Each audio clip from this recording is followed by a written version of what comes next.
Bular odam bo'lmaydi. Hayvonlar. Kim? Sen yangi ustozmisan? Aha. Omadingni bersin. Hurmat. Bo'pti, charchaman, ketdim. Hey, qaqqa? Ishga. O'qishchi? O'qish meni va oilamni boqmaydi. Kim yana shu fikrda? Qancha topasan? 15 ming kuniga. Qolganlarchi? Man 20 ming topaman. Kompyuterxonada ishlayman. Man 25 ming topaman. Manikyurchiga yordam beraman. Oramizda eng boyi Mirsagatov. Sen qayerda ishlaysan? Bozorda arava tortaman. Kam 30 ming pulim bor kuniga. Sizlar bu narsalarni faxrlanib gapiryapsizlarmi, bolalar? Nima? Qornimizni to'ydirmaydigan beshlar bilan faxrlanaylikmi? Balki kelisharmiz. Nimani kelishmoqchisiz? Har bir baho uchun pul to'layman. Oppa! Вот это поворот! Eng ko'p baho olgan 5 ta o'quvchiga Kuniga 20 mingdan. Yo'q, 25 mingdan. roziman. Oy, qaqqa? Ishdan bo'shashim aytib keling.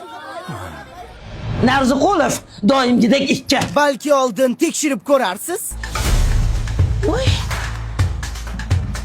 Bo'lar ekan o'qisa.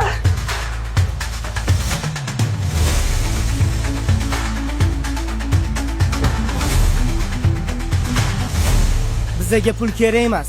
Biz o'qishni tanlaymiz.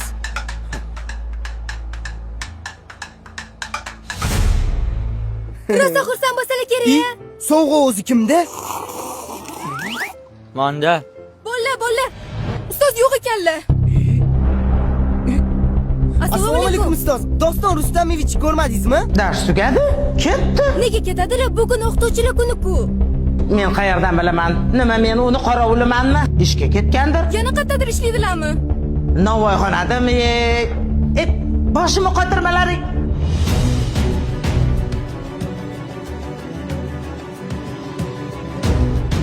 Ustoz, Iya? Kelinglar bolalar, non beraymi? O'zingizni pulingiz yo'q ekan-ku. Nimaga bizga pul bermoqchi bo'ldingiz? o'zingizni bolalaringiz bo'lib turib, nimaga begona bolalarni o'yladingiz? Shunaqa qiyin ekan. Nima qilasiz bu kasbni tanlab? Ustozlik kasb emas, bolalarim. Ustozlik bu hayot yo'li. Siz endi ishga chiqa olmaysiz. Sizni boshqa joyda kutishyapti. Qayerda? Umrada.